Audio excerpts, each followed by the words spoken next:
Hey, what's going on, YouTube land? This is your boy TJ, and welcome to my YouTube channel, Wrestling Nostalgia, where I give my reviews for the WWE shows and PLE events. And today I'm going to be reviewing NXT Before Vengeance Day, the PLE event, January 30th, 2024. So let's just go ahead and get into it. We open up the night with the Dusty Rhodes semifinals with Trick and Mello versus LWO. Very, very good match. Very fast paced. A lot of high flying, death defying moves. Almost like you could cut the tension with a knife. Like, this match was like really, really good. Very back and forth-ish. It could have actually went either way. But, you know, my boys Trick and Mello was not going down without a fight. So Trick ended up hitting that running knee. 1, 2, 3. Here they are going to the finals of the Dusty Classic, Tag Team Classic, against Baron Corbin and Braun Breaker. And we're going to see how everything pans out with that. But we're going to go ahead and move on. But it was a really good match. If you haven't watched it, definitely go back and watch that. They really did put on a really, really good match. After the match, before we move on, Oba Femi, the reigning NXT North American champion, came out and cleaned house. He beat up LWO, just annihilated them. Dragon Lee tried to come out, didn't help, wound up getting chopped and beat up and beat down, and he is left in the ring standing tall. Man, Dragon Lee, you have awoken the giant. You better lay low. Because, baby, he ain't coming to play. But we gonna go ahead and move on to that. But I think that's a foregone conclusion. Oba coming out with that NXT championship at Vengeance Day. Trust and believe that. That's going on record for that. He's not losing that championship. Matter of fact, this on record too. He's going to be the most dominant NXT North American champion that NXT ever saw. Trust me. They about to build that man right. If they do it right, I don't know why. I have a good feeling they're going to book him right. Might makes right. But anywho's, Ava and Rich Hollins are in the back, and he basically wants all three members of the Gallows in a match tonight. And she lets her know that, like, you know, you still injured. Like, why would you want to do that? That's career suicide. So then out comes Lexis King, and he says that, you know, I just wanted to come and, you know, congratulate you on, you know, your new position. And, you know what I'm saying? I just wanted to give you some gifts or whatever. Like, here you go. And basically it was like a bunch of his merch and things like that. And she said, oh, thank you. You shouldn't have. Oh, Christmas came early or something like that, she said. So then she said, you know what? I got it. How about you two face in the match tonight? And he was all like, what? Like, that's not what I was thinking about a gift, but whatever. So then... So basically later on tonight is going to be Ridge Hollins and Lexis King. And oh my goodness, that man reminds me of Chris Jericho, like a young version of Chris Jericho so much. Like, I don't care what nobody says. I don't care. That man reminds me of Chris Jericho. Like, they both, like, the sassiness and the pizzazz and, you know, was so quick. Like, like it's just something, like, the math be mathing to me. But anywho's, next, Tatum is upset because Lara isn't answering any of her calls or texts and everything like that. So then Lara says, look, I got it. I got all the texts. I got all your messages. I got it. But why did you attack Roxanne and put her through the table? She was like, because you wanted me to. She was like, no, I didn't. I didn't tell you to put her through the table. She said, but you did say that she's causing a headache for you and stuff like that. So I took care of her myself. She said, well, I didn't ask you to. I could defend my own self. And it's that the third. So later on tonight, it's going to be Tatum versus Roxanne Perez. We're going to see how everything works out for that. But anywho's, moving on. It is Roxanne Perez versus Tatum. And it was so weird to me because I guess NXT didn't find the importance of this match because, like, this match actually, like, started, like, I guess during commercial break. But if you blink, the match would have been over because she hits the pop rocks after they have, like, a little back and forth. I'm going to say it was, like, 5 or 10 minutes. It's nothing really to talk about. She hits pop rocks, 1, 2, 3, and she is going in strong against her NXT Women's Champion, Lara, because they're going to face each other, and we're going to see how everything turns out. I'm gonna be honest. I don't think Roxanne is gonna win, but I mean, we're gonna see how everything turns out. But that's just my prediction. I think she's gonna lose, and I think Lara's gonna still be champion. Definitely with her psycho. Like I said, they're playing up this Trish Stratus and Mickey James storylines like 2.0 to the max. Like, I just have a feeling that she's gonna do something to either get her disqualified or something, and she's gonna retain like something along those lines. I don't know, but or maybe a distraction, and then she winds up getting like beaten, and she's all like, "Oh my god, my hero!" Like, and then what was so crazy is that like Lara, I guess, she wound up like trying to like save Tatum at the end of the match, like because Tatum was mad about like losing, so she tried to attack her and she fight her back, and she was all like, I'm like, why are you like, see, and that's what like throws me off, like, why are you protect? But I guess more like just morals, I guess, moral compass. She didn't want her to get beat up, but I'm like, okay, whatever. So in the back, Grace is giving eloquent lessons or whatever to Ren. Behind Grace, Fallon comes out, and basically they're gonna have a match later on tonight after they have their little back and forth with words and things like that. She said, "Well, I'm gonna get a match against you tonight, and we're gonna make that happen. I'm about to go to the general manager's office, so they're gonna have a match later on tonight." So I'm loving this whole Bianca, Belair, and Montez Ford. They're gonna actually have a show coming out next month for the lovers. And I'm actually pretty excited to see like how everything turns out with that, actually, because I'm a big Bianca Belair fan. I love her down, and I hope that like she gets all the views and everything like that, and her popularity like blossoms and everything like that. Like she's already popular and everything, but I'm loving this promo for them, like for real. Like I really do want to see her do great. Like I'm gonna see her in movies and everything like that, and be able to show more of her versatility and all the other good stuff. But you know, good luck to her and on her show and everything. Love her. So it's gonna be Elektra Lopez versus Lola Vice. This match was actually pretty decent. The only thing about it was kind of short, and I didn't expect it to be this short like this.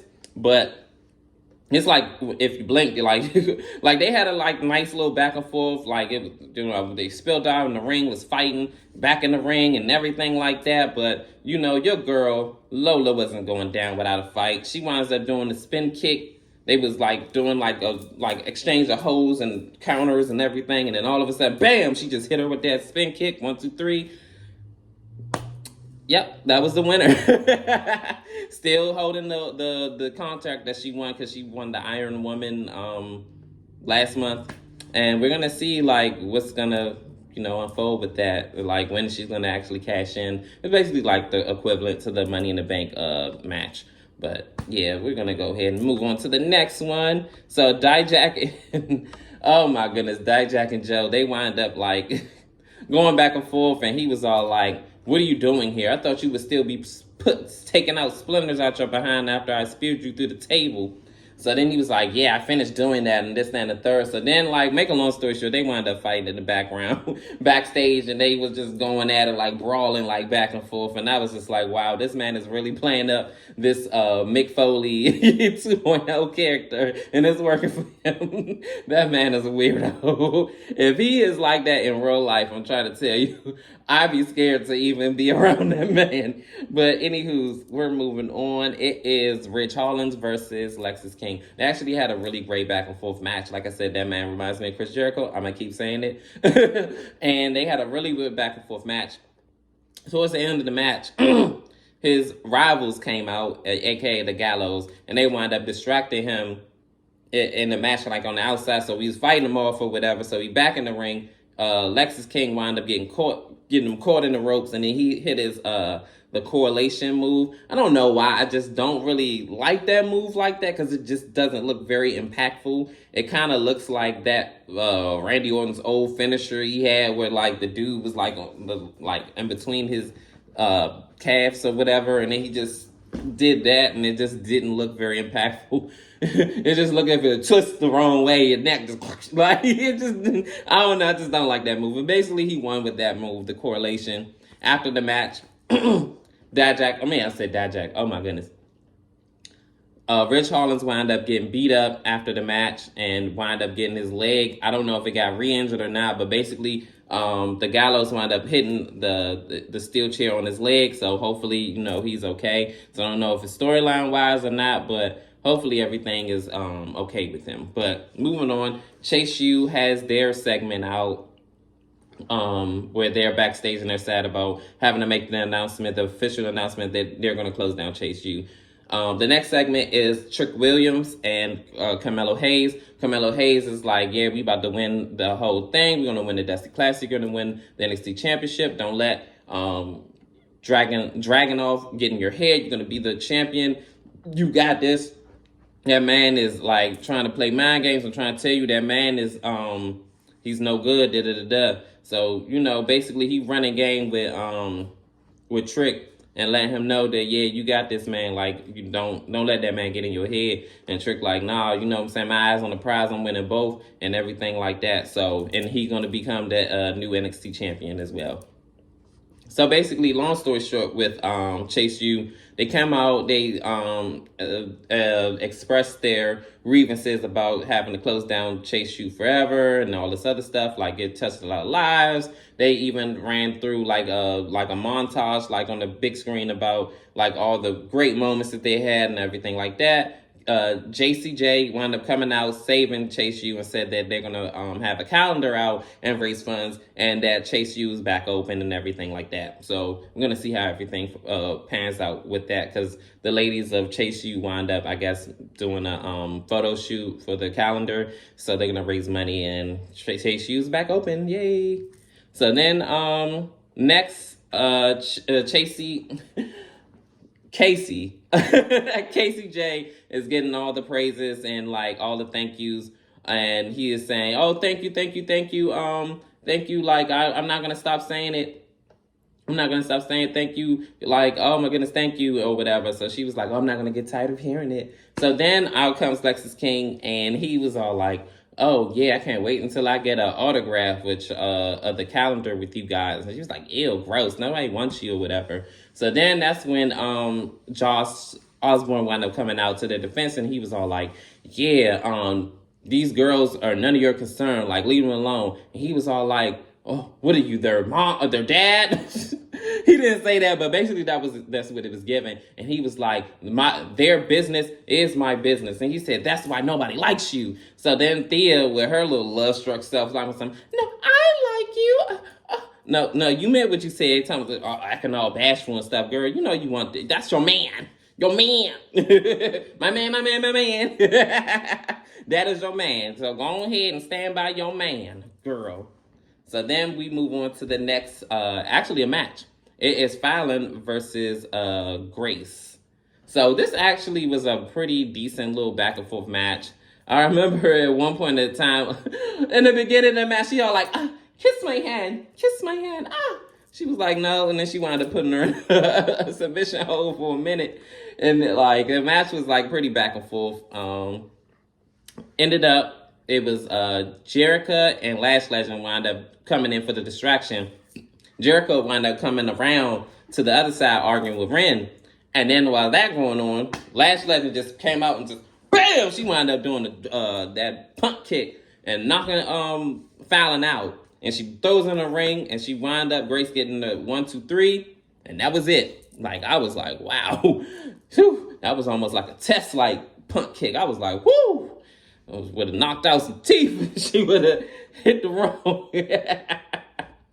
But anywho's, moving on. So then it was Dijak and I guess they're fighting again.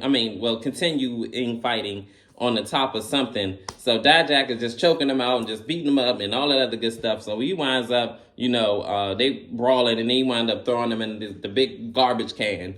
And I was like, if you're trying to say he trash, just say that. But they wind up throwing him in the trash. And I was like, wow, couldn't pay me enough.